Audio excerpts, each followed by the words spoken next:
Angle mort 7 juillet, comment ça va? Un petit retour sur hier.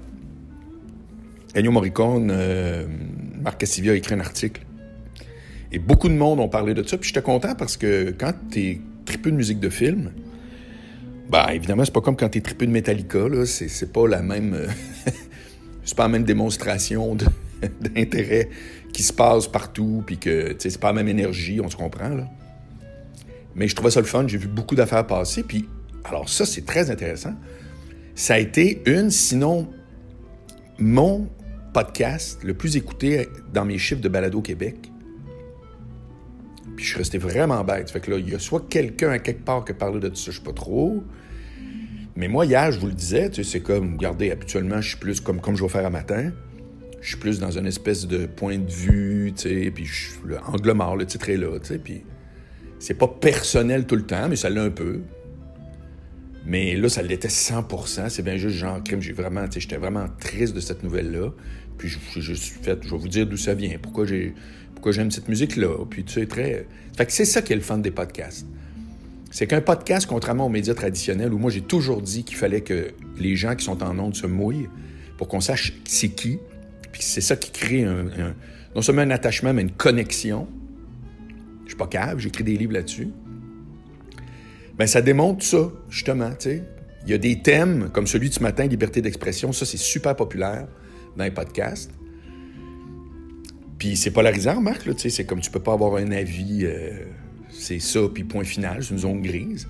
Puis après ça, quand c'est personnel, ça aussi, ça pogne. Ça fait que c'est le fun parce que, moi, en tout cas, ça me convient au bout. J'aime ça vous parler sans avoir à réfléchir, ça va-tu pogner, ça va-tu être bon, vont-tu pas aimer ça? Non, un matin, c'est ça. Puis, à matin, c'est une nouvelle qui est l'acquittement du chef d'un groupe d'extrême droite va en appel. Alors, c'est Raphaël Lévesque, qui est le chef de Atalante, un groupe qu'on dit d'être d'extrême droite, etc. Alors, eux autres, faire une histoire courte, sont rentrés plusieurs. Lui n'était pas masqué, les autres l'étaient. Puis, ils ont fait éruption, je lis la nouvelle, dans le bureau du Média québécois, donc le Média Vice, qui est maintenant fermé, afin de remettre un journaliste qui s'appelle Simon Coutu. Simon Coutu, c'est ça. Le prix Média Poubelle 2018, composé de mégots de cigarettes. Puis là, il est accusé introduction par infraction, méfait, harcèlement, intimidation. Puis la juge Joëlle Roy a dit qu'il n'y avait pas d'intention criminelle, donc qu'il n'y avait rien de criminel, parce que, pour faire une histoire courte, pour être trouvé coupable d'un crime au Canada, il faut que tu ailles le mens rea et l'actus reus. Ouh, là, je fais un avocat de moi-même. L'actus reus, c'est qu'il faut que tu aies réellement fait un fait. Il ne faut pas qu'on aille imaginer que tu as cassé une vitre. Il faut que tu aies cassé une vitre dans la vraie vie et qu'on le prouve. Puis, il faut qu'on puisse prouver aussi que tu savais que tu cassais une vitre. Donc, tu avais la mens rea, tu avais une intention de faire cette affaire-là. Ça fait que c'est pas criminel si tout à coup, des enfants jouent au baseball, puis pouf, la balle, on dira pas « Hey, je te poursuis au criminel ». C'est comme, attends un peu, on joue au baseball, c'est plate. Ça fait qu'au civil, je vais réparer ta fenêtre. Mais au criminel, je n'étais pas pantoute en train de vouloir faire de l'intimidation, de casser une vitre parce que je t'haïs ou telle affaire. Fait que, vous voyez un peu le genre. Et là, c'est intéressant à tabarouette parce que là, ça va en appel. Puis, c'est que je continue. La juge avait également écorché M. Coutu, le journaliste, lui reprochant d'avoir menti lors de son témoignage. Le journaliste avait nié que pendant les procédures judiciaires, le journaliste, il avait tenté de joindre l'accusé sur Facebook en utilisant un faux nom dans le but d'obtenir une entrevue. Donc, il a nié ça, donc il a menti, c'est pas bon.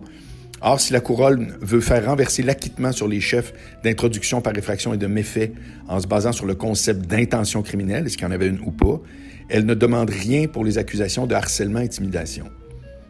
Ça fait que, donc, sur les 4 chefs, il y en a 2 où la couronne ne va pas en appel, mais 2 autres, oui. Ça fait que ça, c'est intéressant, tabarouette, OK? Parce que je vous ai dit mon point de vue par rapport à... Dieudonné qui s'est fait bannir sur YouTube. Puis là, Alain Soral, la même affaire.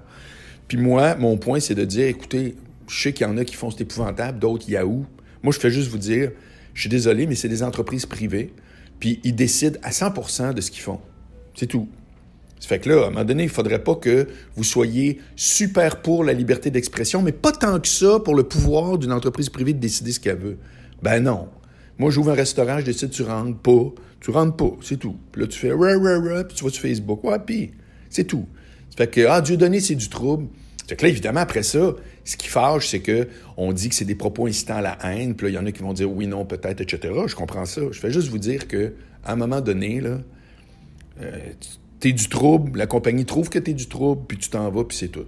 Puis mêlez pas, je le répète, la liberté d'expression avec la liberté d'être amplifiée.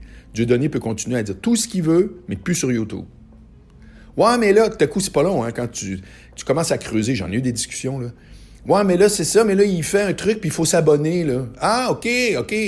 Tu me parles de liberté d'expression. Dans la vraie vie, t'es fru parce qu'avant, c'était gratis. Ah oui, OK, ouais, bon. Ben non, c'est deux affaires, tu sais.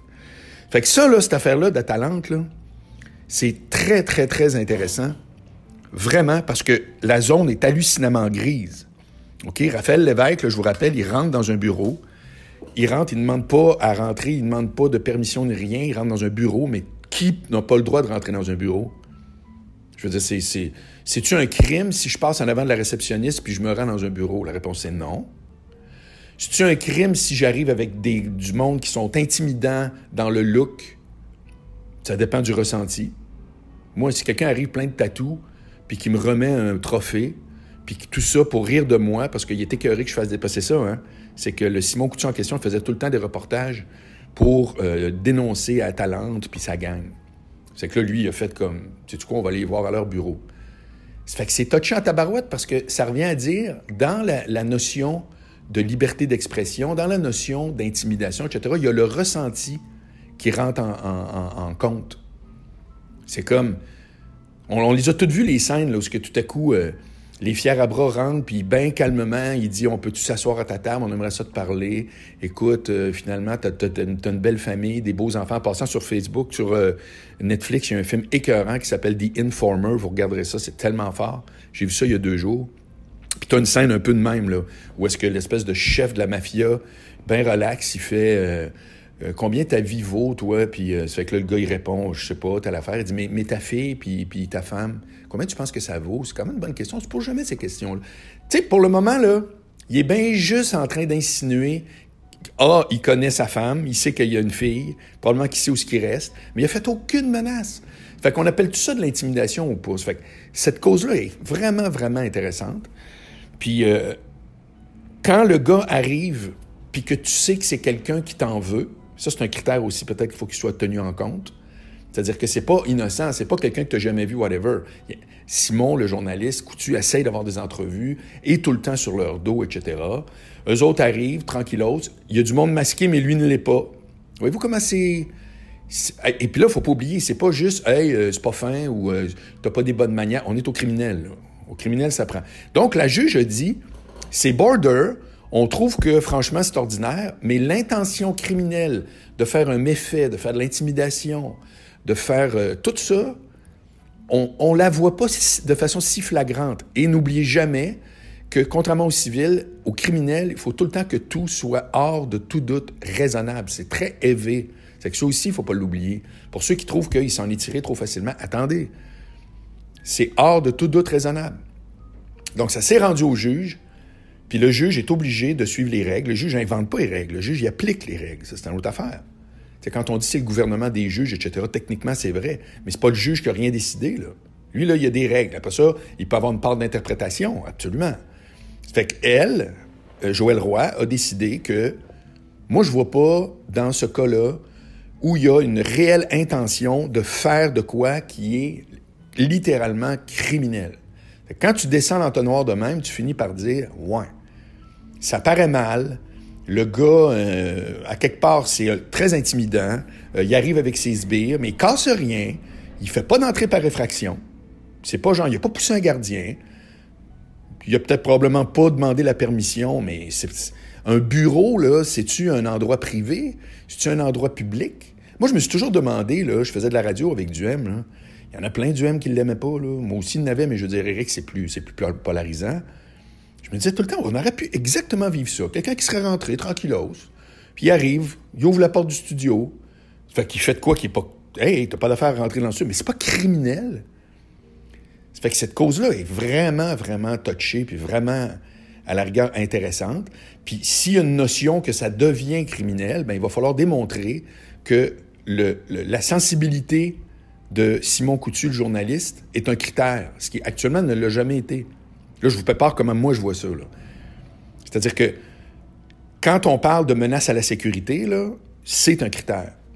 Quand quelqu'un dit « Hey, je pense qu'il y a quelqu'un qui me tourne autour, telle affaire. Est-ce que vous vous sentez menacé? » La réponse « Oui. » Là, il y a intervention.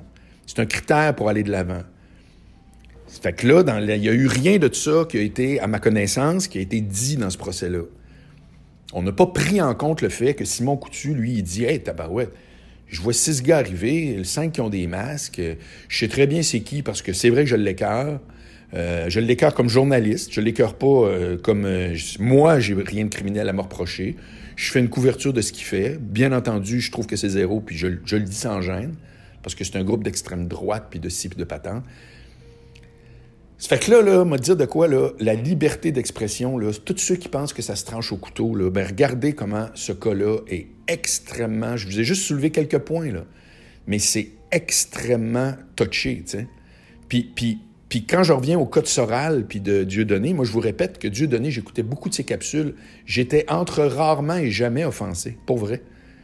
Puis oui, il y avait tout le temps sa marotte, ses Juifs, puis des trucs, ses Juifs, puis parce que lui, il se disait, on peut rire des Juifs comme les autres.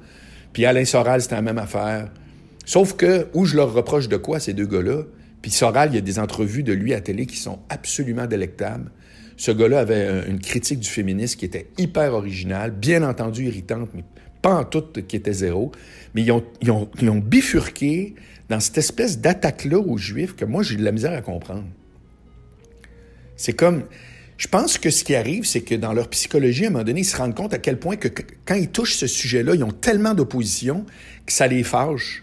Puis ça leur fait dire « Ah ouais, je vais en rajouter une couche d'abord, tu sais. » Parce que si c'était pas de ces deux sujets-là, ces gars-là seraient encore littéralement online. Puis ça, prenez des notes, là.